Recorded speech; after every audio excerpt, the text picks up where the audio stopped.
Good afternoon. Good afternoon. I'm Scott Forcino from Real Brokerage, based in New York City and now Florida. I have with me today Zeke Samples from Grow Mortgage and Christine Nargi from the Selling Paradise Group with KW South Shore in great area in Florida. So I'm really happy we have a chance. Today is June 14th, so I want to give that data so we can reference the market and how it stands now. I founded PlugIntro just so people can be heard and can reach their target audience and give others the chance to promote their business as well. So it works really well. Folks, what's up in real estate in your market? Go ahead, Christine. Go ahead. Okay. Actually, the market's kind of slow in Apollo Beach, which is just like an outskirts of Tampa. We have 201 homes for sale in Apollo Beach, and 38 of those are new construction. So we don't have a lot of homes. I mean, it's a lot more than it was over COVID, but it's still not a lot. Home prices are still increasing. We have some home prices that are increasing in a good way, and then we have some of the COVID pricing that sellers and sellers agents think is still acceptable. However, running some numbers today, I found that even though home prices are still increasing, buyers are not paying full price anymore. Actually, in May, home prices from list price to sold price went down 21% in Apollo Beach. Wow. Yeah. So and it ran up and came down. Say that again? It ran up and came down. Yes. And in June, just so far in the last 2 weeks, home prices from list to sold has come down 23% in the price. So, I mean, our values are still increasing. It's just that price difference, that percentage difference is the overpricing that the agents are allowing and sellers are trying to demand. And the buyers they're not having it anymore. Well, was that called years ago buying a listing? Yes. Yes. So Zeke, has that affected any appraisals or any kind of LTV for you? Appraisals can be interesting. I recently did a bus tour with some agents that were invited or that joined in on it to ask an appraiser. It was kind of a Q&A, and we structured it with 3 comps, and then we ended up at the subject property as the last stop. And there we had lunch inside the house, and it was great to always get his thoughts on everything because he has a real pulse on what is going on and what he's seen. And just going over the factors of location, I feel like was one of the main takeaways. In Christine and I's market, a lot of construction, a lot of growth is going on, a lot of 2 grocery stores within slingshot toss of each other. So there's a lot of things that are creating the hype and the want to be here feel. Roads are already expanding. There's still some traffic, but I know once that catches up, that's going to even make it look more beautiful from the highway, even with off the exit ramp. So I think that appraisers are factoring some of that in. There's tons of schools around here, a lot of really good schools, and that's a good selling tool as well that always factors into an appraisal. But appraisals are interesting in a sense of their value because the appraisers don't have to ever go, they're not incentivized to go above what the contract states. You know, they get a copy of the contract says $500,000. They don't have to say it's 530,000. They sometimes, even the appraisals we've seen lately are to the dollar. So if it's 500,500, it seems to be a $500,500 appraisal. So it's definitely kind of staying pace. I don't see it going under or going below. Interesting. That's great because I know as markets change, especially with the increase in prices, I know that years ago when this happened, banks would try to underappraise, so have a little bit more tolerable loan to value, and that has not happened, it seems. Right. One other thing that I'd like to point out, though, is since this is going to be seen by people all over the country, we're talking about the Tampa market in Florida. National news has a gloom and doom depending on where you're located, and we're not gloom and doom here. We're bright and sunny and full of paradise. So just That's so we wanted, I just want to make that clear that this is Tampa and our market here. And I'm glad you said that, because I was with kind of his think tank recently in Jupiter, Florida, and they said people are reading the national news and it's, as you say, doom and gloom or scary. And they said, listen, it's not indicative of this market. We live in a place that people vacation, and people are second homes, and even retirees who cashed out up north, and now they're buying stuff simply because they want to. And there's a lot of reminiscence of this prior crazy market. They just became aware of places that they want to live. Right. Yes. It became more suitable for them. Yeah, more practical, and even other things like the weather, no winter, and the tax consequences are so attractive. So yeah, that's a really great point to let people know that you're different than others and don't believe the hype, so to speak. Right. Right. So there's no more over ask and more negotiation. How about, are people looking for kind of benefits like seller paid closing costs? Is that a way to address the increase in rates? Yes. I mean, like the last couple of deals that I've had, buyers were asking for closing costs, or they wanted a price reduction. And I encouraged my seller to not offer a price reduction, but to offer whatever. If the house was 500,000 and the buyer wanted to pay 480, I said, no, how about 500, but my seller will give you 20,000 towards closing costs, because it saves the seller money. I mean, it gives them a little bit more money, and then the buyer saves more money that way. So it also helps hold the home values too. Right. And Zeke, what's your position on that? I mean, when you hear that a seller does that and you learn about that in the contract, what can you do with that for the buyer? Well, we've talked about in past videos, it's great for incentivizing buying a rate down at this time.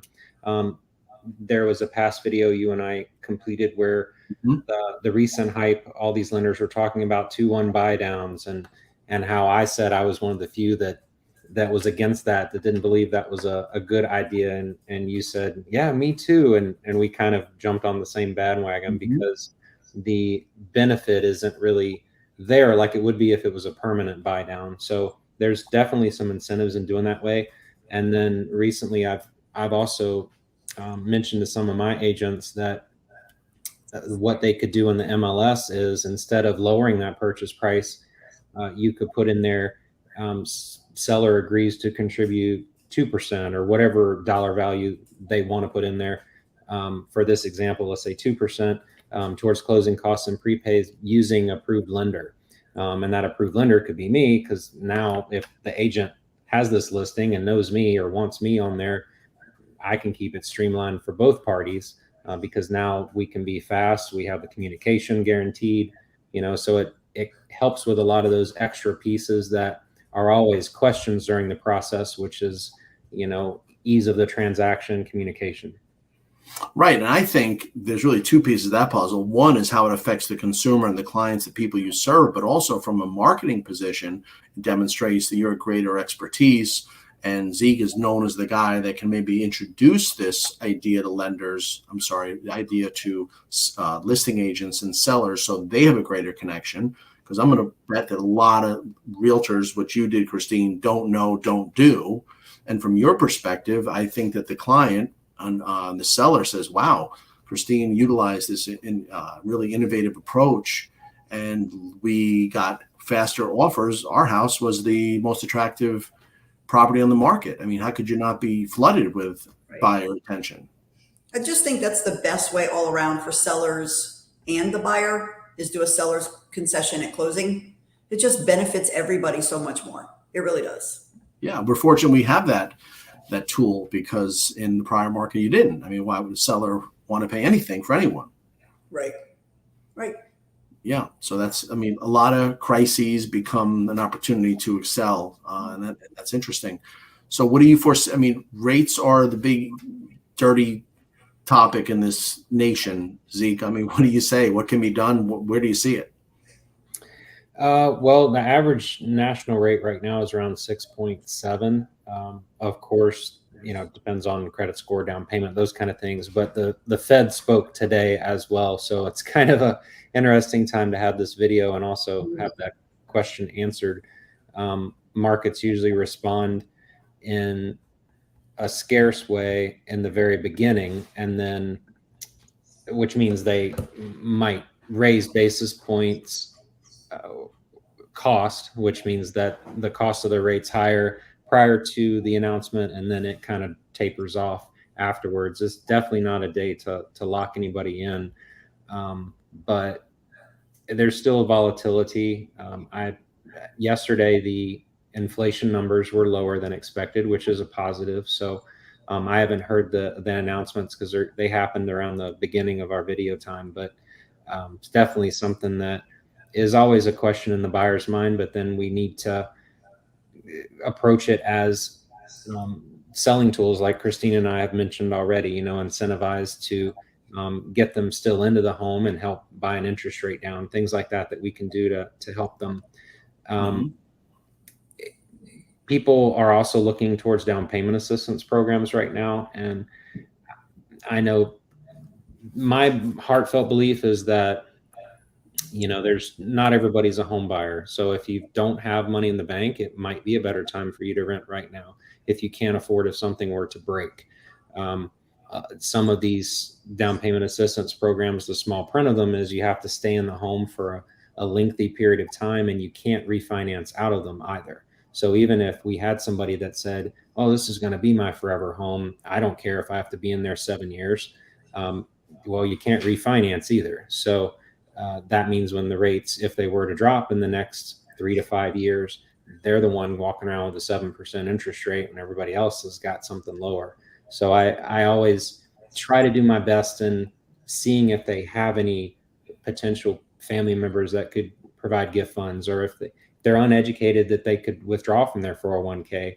They thought they were always taxed on it no matter what. Well, you can withdraw from it for what's called a hardship withdrawal, even though it's not a hardship to purchase a home, but they could withdraw from that as down payment funds. So I try to come up with some creative ways to get them thinking on if they can, I say, get the house with a traditional mortgage versus something like down payment assistance.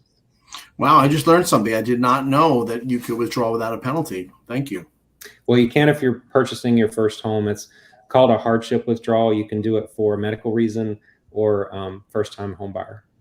Interesting. Now, there's an issue that, that other than the rate that is affecting so many people that you both I want to speak on is I even bought my house in, let's say, 2014. It was worth 400, and my rate refied in 2020, and I have a 2.875.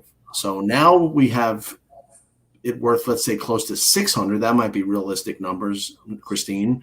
And I have this great rate. How can the seller leave, even with that equity, into a 6.875, which is a massive difference? What do you do? What can you team up to do for people?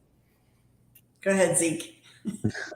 Oh yeah. So with that, I would, again, they're only going to move if they have to. So job relocation, better school system, unfortunate divorce, things like that. Those are the things that are going to get people out of one home into another home at this time where the rates are higher.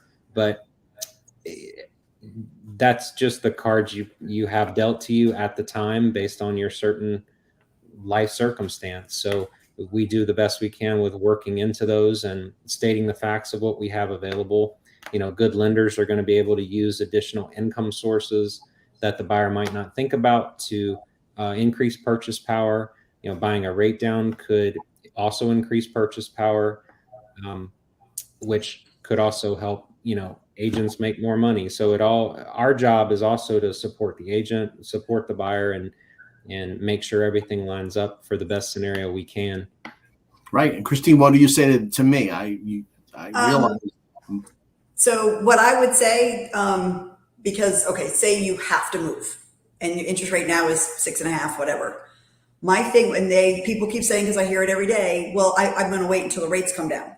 That's fine. I understand that for the reasons that you're stating, but let me offer a different perspective. Just because the rates are higher now, you can negotiate your home price once. You can negotiate your mortgage as often as the rates come down.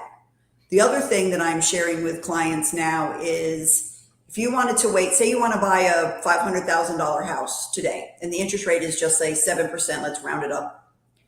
And you don't want to do that because Zeke, whatever that mortgage payment is, it is. But if you decide to wait, okay, the interest rates come down to 6% because that's what you're waiting for. Well, now the home price has gone to 550. So you've lost that 50,000 in equity if you purchase now. And you don't have as much of that buying power. And your mortgage payment is either similar or a little less, right, Zeke?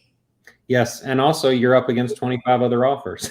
Right. So honestly, a higher interest rate right now might get you the house that you want, and you just muddle through until the rates come down to where you are comfortable with refinancing. So it's going to be a struggle if you're at 2.5%, because we're at like 2.75 on our house.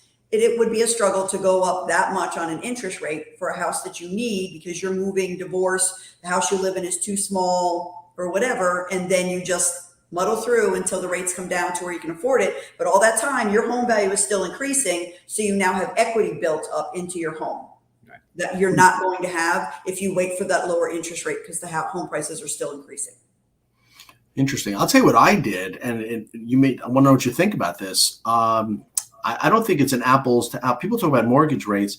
This is an apples to apples. You can't compare a first-time buyer or just a normal person who's staring down the face of 6.875 with another person who just made free money of appreciation. You didn't work for that. You didn't save for that. It just magically happened because of COVID or because of many circumstances. There could be the fact that there's been a gross lack of new construction in the last 10 years because 2010 to 2020 was the least ever built in America. Yes. So I said to somebody, what are you complaining about? The payment's going to be higher. You're spending fake money. You didn't work for this. You just slept in the house. What do you think of that? And they were a little bit annoyed because they thought they had this right to that. It's true. As an example, I have a client in my neighborhood that she wants to sell her house and buy something bigger. Well, she's done very little to the home. We could list it $350,000 more than what she bought it for 18 months ago. Oh boy. So that $350,000 she could put as a down payment if she wanted to, all of it towards the new home, which is going to be a lot more expensive. It'll bring her mortgage payment down some, or she can hang on to the high mortgage payment, keep some of the money in the bank, put some of it down. She has a lot of options now because she has equity from her current home to roll into the new home. Right, but Zeke can do the math and say maybe we don't want to be cash poor with all that fantastic. And by the way, that's tax free if they're married. $350 is free. Where do you get tax free profit? What business has tax free profit? No, you do, the seller. So right. Zeke can figure out, because I can't. Okay, you have all this money sitting in the bank. It's going to cost you X more per month. Why not just roll with that for 5 or 8 years? And who cares? Right, and just use the equity from the house basically to make those mortgage payments. Right, because I'm here with no equity. I'm a first-time buyer, and you're here with this much equity. It's, fake imaginary money, really. It's real money, but you didn't work like everyone else did and save. Right. You just were in the right position. In the bank and use that to pay your mortgage payments on. Yeah, so, right. Yeah. There's lots of options. People just don't think out of the box. They're like, oh my God, my mortgage payment right now is people want their cake. And then they want to go up, so their mortgage payment is going to be $12,000. Well, guess what? You have $350,000 you can pay on your mortgage payments on for however long you need to. Yeah. Or Zeke can show them that, worst case, I'm just making up a number, it's $650 more. So 12 months, it's $7,000 out of $350. Come on. Right. Yeah. Right. I mean, you can cry about the number, but when you really break it down, and 7,000, if I'm right, I have no idea. I mean, if I ballpark it, 650 might be the number, right? I don't know. But Zeke can certainly give you to the penny what it is. If you say each year 7,000 more under these. Yeah, but what I'm talking about would be from, say, $1 million house to a $1.5 million house. That price difference, and they have $350,000 equity in the home that they currently own. So whatever that difference is, based on what they were paying versus what they're going to pay, is what talking about. No, I agree. So there's two different things. Do you put the money towards the purchase price, or do you maintain it maybe in a place where you're making a few dollars and make payments from that, which buys you a lot of years of relief from the supposed terrible rate increase? Right. Yeah. So there's options that people just don't think about. Yeah. I mean, I guess it's, yeah, but okay. So that's subject to a preference. But the point here is you two as professionals really having the capability of explaining that in a superior manner than your competition. Right. Because they're just going to be scared, period. Rates are up. I can't sell. Rates are up. Christine, well, I can't sell. Well, you can. Here's how. Right. No, I agree. You just have to, they have to be able to understand it. Just see it. If they're not at a point where they're not willing to understand it yet, then you just wait until they. And these people may not even be trying to understand it because they think they're out of the market and they hear about those decreases in pricing that you just mentioned. And they maybe even, you just told me it's 23%. Maybe they should sell now before it's 35, 40, because I think it is going to be 35, 40%. Well, it's possible. I think part of these decreases are the over listing prices that the sellers and the agents are allowing, not necessarily that the values have decreased. Maybe that home was 20% overpriced to begin with. So now it's where it should be. Because the homes that are selling are appraising that. They're appraising for those prices. Right, but there's no inherent or intrinsic value. It's just what people will pay. So there was such a logjam of offers, like the tulip craze in the 1500s in Holland. The flower wasn't worth thousands of dollars. It was the demand, just like you experienced. Correct. Yes. Correct. Supply and demand. So and we still have that. That's a really good way to rationalize it, to show that this is the accurate number. So stop, complaining. Right. Yeah, I agree. Yeah, that's interesting. So what do we see? I mean, is the summer going to have any consequence to your personal markets? I mean, vacations and school, does that play into anything? It's Florida. It slows down a little bit right now, just because people are getting out of school here, and they're out of school here and they're taking their vacations. But schools up in the Northeast in New York, they're getting out the end of June. So they're going to do their vacation in July. They're going to come down to Florida and go, oh God, I don't want to go back to New York or Connecticut because it's expensive. And they're going to start house hunting. So right. And especially in a vacation resort, I've seen this a few times in a few locations. People vacation in an area and say, wait a minute, honey, this is nice. So you have a built-in market as a vacation place. Correct. Yeah, and we're also on the water. Sure. Yeah. And they're not making any more of that land. No, they are not making Zeke, any more I know Zeke's entirely competent. And Zeke, do you share these strategies with agents and even this type of dialogue where they might gain from these strategies? I mean, is that one of your ways to market, reach them, and mastermind? Yes, and also just value adds to them as well, because they're always thinking about how to make deals work, and just things that some loan officers don't even know. When you're putting down 10% on a conventional loan, or the buyer's putting down 10%, you can now ask up to 6% for seller concession, and it goes up to 9%. So a lot of people just think 3% for conventional, and if more can get a deal done, then sometimes that's a very appreciated, because nobody really that I seem to run across knows that little trick. No, I have your seller concession sheet. I keep it with me. Yeah. So things like that, like the cheat sheet, and there's a couple page printout that I have for things to look for in an FHA or a VA home. So if you're ever on a listing appointment and you're wondering, I wonder, this doesn't look like it might pass FHA, if you can refer to the little cheat sheet for that too. And then some marketing ways that that they can help them on or help themselves just on social media. Like there's templates from mailers and a whole lot of things that I have for templates up to 3,000. So, you know, you got years and years if you use them every day. Nice. That's for sure. Well, I mean, outreach is so important, and I really believe that demonstrating your authority and being accountable like you are and being seen. I've seen some pretty bad realtors with a lot of advertising, and they're seen more than others.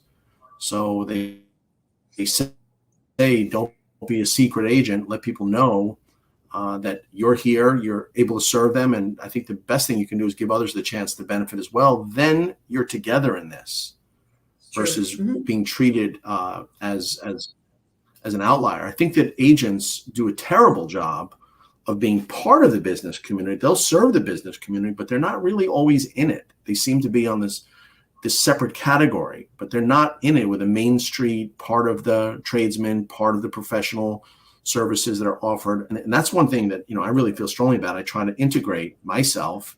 And, you know, how many networking events have you gone where there's realtors, Christine? Why should you ever go to one where there's realtors? Why? Right. No, I hear you a lot. A lot. I just pick and choose because I just, you know, I'm a little selective on who I, you know, want to support. Right. I mean, there's, and I've seen that part out. No, it's okay. It's true. I mean, you want to, the great thing about real estate or being self-employed even is you pick who you work with. You don't have to accept every client or any colleague. Sure. That's important. Now, I've even seen, and maybe I want to ask you, have you seen this? I've seen deals rejected because of the home inspector, or even in New York, the lawyer that's specified. And they say, wait, we could do a much easier transaction. So buyers don't even know that their offer is denied based on the professionals they choose. Have you come across that? I have not. How about you, Zeke? I certainly have. Well, that's why we don't write prequals. So, I mean, reputation is everything. I think it more is reliant on maybe a lender's perspective. I mean, where have you seen it, Scott? I wouldn't think somebody would turn a deal down because of an inspector or an agent. Oh, sure. I've been part of that. And if it's someone who's really won't get back to you and wants to make a problem, and inspectors that are crazy, or even in New York, the lawyers that may not be on top of it. You know, in New York, lawyers order title and some wait till the mortgage commitment's in. So that's a two-step process versus simultaneous. That seems to be more of the traditional orthodox approach, but the newer approach is to do it order title simultaneous with the loan app.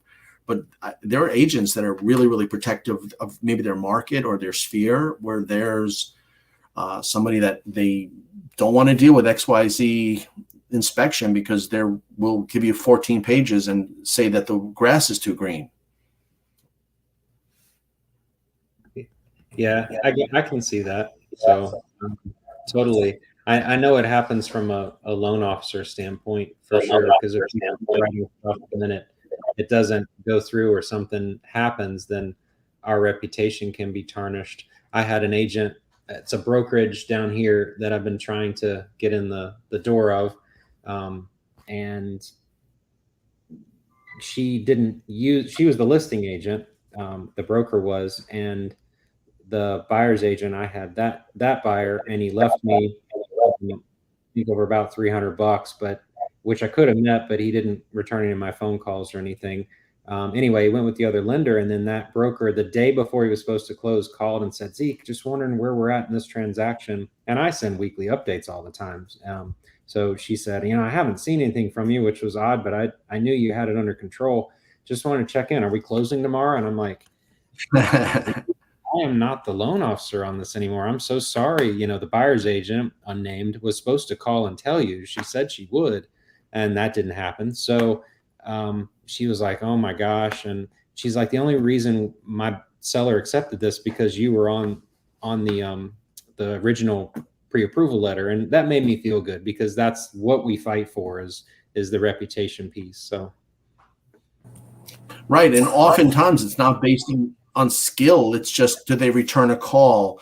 Do they make things difficult? It's not that we're incapable, but sometimes, I mean, it's such a personal business. It's, I've never dealt with them, or this guy is sometimes, not able to respond. I mean, lawyers are notorious because they have such a caseload. And the real successful ones I've seen are people who have an office designed and staffed for realtors connection. So have you seen that, Christine, where people, don't have a connection or? Yes, quite often actually, with agents and home inspectors, lenders even, and appraisers. So, I mean, one of my last deals, the buyer's agent barely spoke to me, wouldn't return phone calls or emails. The lender I never heard from. The appraiser just happened to show up at the house when I happened to be there talking with the seller because we were going over some of the home inspection stuff. So it's just crazy. I mean, the lack of communication and professionalism is just, it's out of control. It's just not acceptable.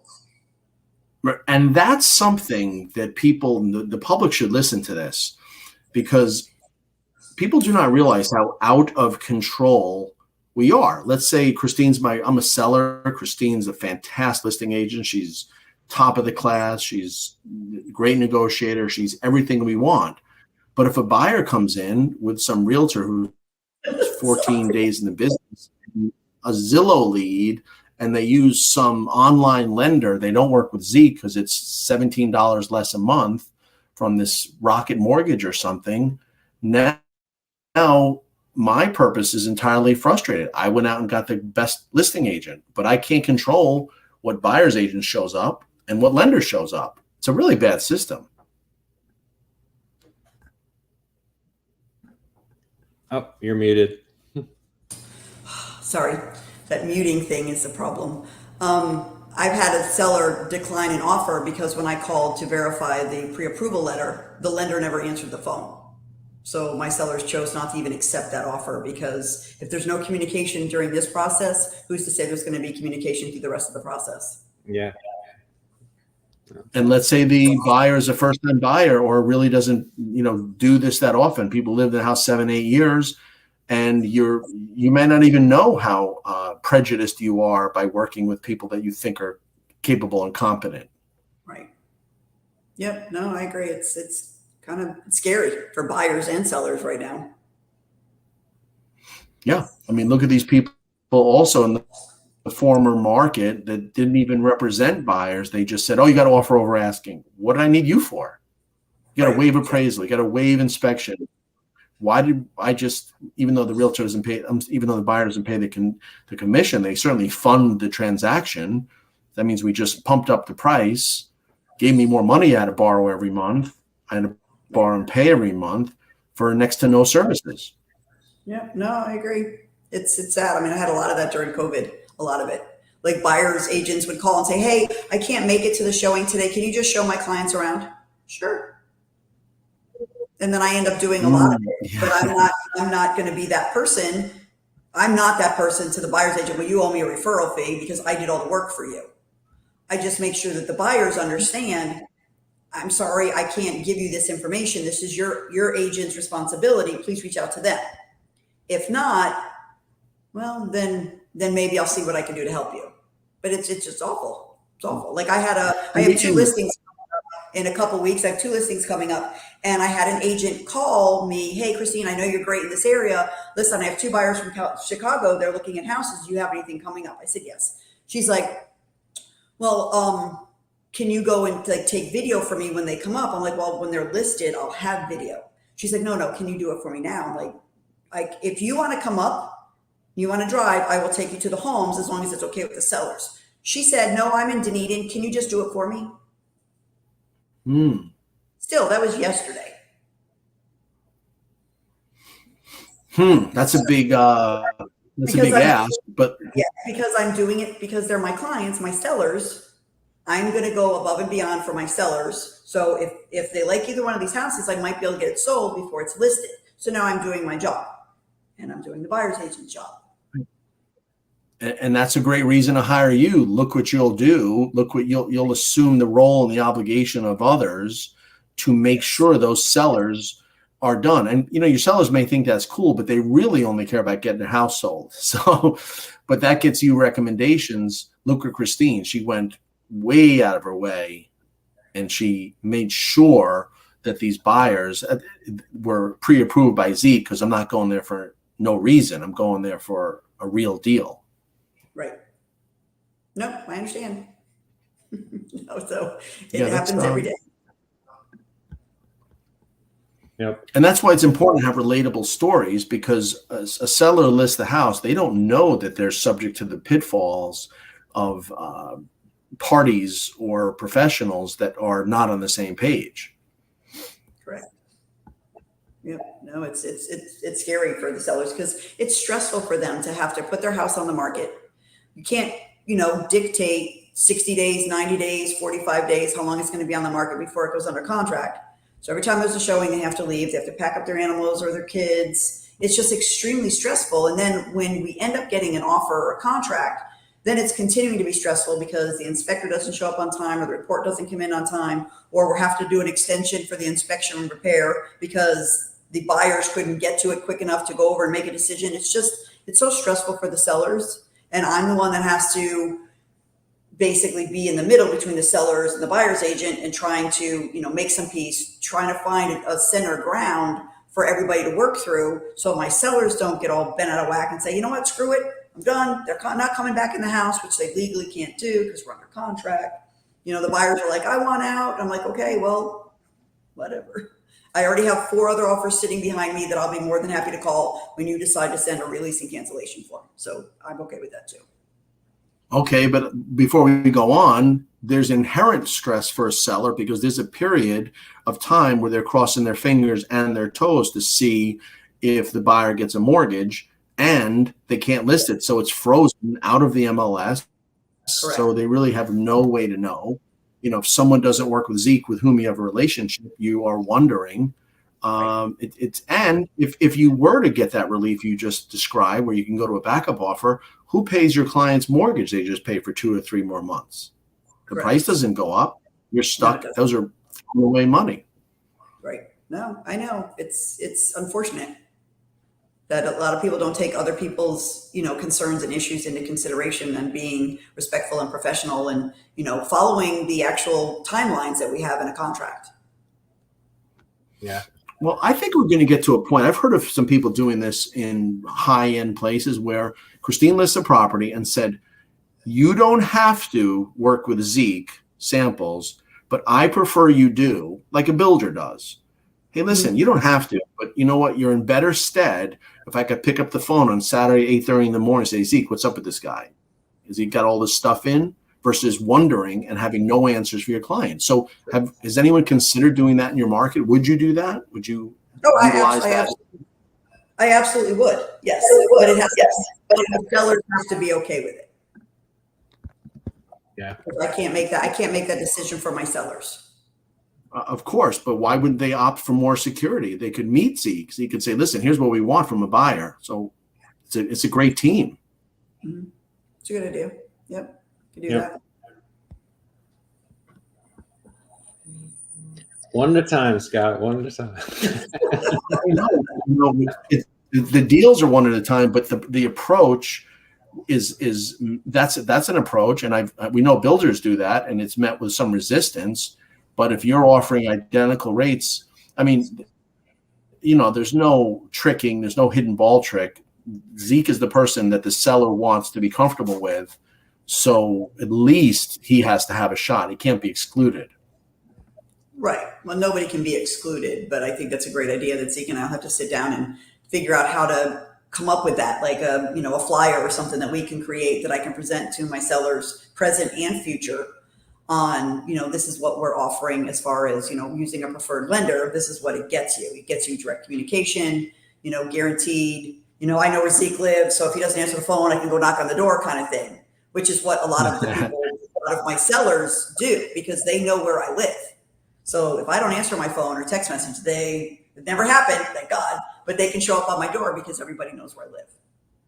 Yeah. Great. And I think if you're this, I'd love to hear that as a seller. Say, listen, you don't get 2, you don't get 1, you get 2. We got 2 sets of eyes, and I can trust how this source, do you want to subject yourself to people that don't answer the phone? I don't think a seller alive would say no to that. And if you put it on MLS, you're not springing it on anyone. They know. And I'll tell you what, you'd be met with resistance. That's BS. That's not legal. All that. You'd get that. But you know it's legal. And you know that we're just exercising. Right. Yeah, exactly. And you're just exercising a preference. You're exercising a preference. And, maybe when we do these kind of dialogue, it really masterminds too and makes you think of approaches. Now, you'd be the listing agent that offers a far greater degree of security than your others that take a wash their hands approach. True. Yes. I already do go above and beyond as a listing agent that a lot of other agents do not do. So, But I'm not going to tell you because it's a secret. Great. Well, then the public needs to know to hire you. Well, then they'll find out. Okay. That's got it. And it doesn't cost them anything, the other things that I do as a listing agent. So. Sure, that's not. And maybe if Zeke or some lender in another state somewhere took this approach and offered some kind of a discount, they'd have even a greater benefit. Maybe an offer can't be matched. Right. I agree. Yeah, I love the idea. It's as I said 3 times, builders do it. And they may not want to work with somebody who's maybe not even the area. You could get a lender from, I know what happened in New York for me. We live about an hour or so from the city. They would send appraisers from the city. They have no idea the neighborhood. They haven't been there maybe ever. Ever, yeah. Right. Yeah, we get appraisers coming in from like St. Pete or Lakeland that have never been to Apollo Beach and didn't know how to get there until that day. And you're going to appraise properties when you're like Lakeland, you're landlocked. You don't have ocean or the Gulf or Tampa Bay. You're going to appraise the value of a water. Okay. Right. So why do banks do that, Zeke? How's that even done? Well, that's why you have not all banks have the same system. So there's actually one of the investors I have my personal mortgage with. They're the number 1 lender in the country. And they have what's called appraisal direct. So it actually they don't have an AMC, which has a pool of appraisers, and then you get this random appraiser from another part of town. Appraisal direct pays the appraiser 100%. So there's no AMC that's got their hand in the cookie jar. And then there's, it's basically a local appraiser, number 1. Number 2, the communication is there. So what Christine was mentioning earlier in the video, everybody that's involved gets an email that says when the appraiser has been scheduled, or when the appraisal has been scheduled, and when the appraiser is going to be there. So the time is there, and then you get an email saying the appraiser has completed the inspection. So everybody knows that too. It's just different levels, and not every lender is the same. And these are the parts that we like to share and explain to people when they're shopping and trying to choose somebody. I totally agree. Rates are rates, and that's an interesting thing. People say rates are rates, but the manner and the mechanism in which loans are underwritten and the service that are provided, that's the distinction. And look, this is not a computer. People have to go to bed on Fridays comfortable. They're not stressing all weekend. That's, to me, everything. That's making someone say, oh, it went smoothly versus, oh, we closed. They're not going to talk about the rate because it's like a rainy day. We all got the same rainy day. It's right. How do we handle it? And who was there for us? Right. Yeah, that's great. Well, I found that as a professional in the legal profession and as a realtor and with different companies that it's who you align yourself with. And from a business networking standpoint, that's really how we've derived so much business over time. That providing, and I hate to say providing value, but giving a reason to work with someone is paramount. And as you do, and I commend you for hosting this platform, so many people who are hearing you have the opportunity to promote their business. That really earns your attention versus some email or some social media blast or some random message.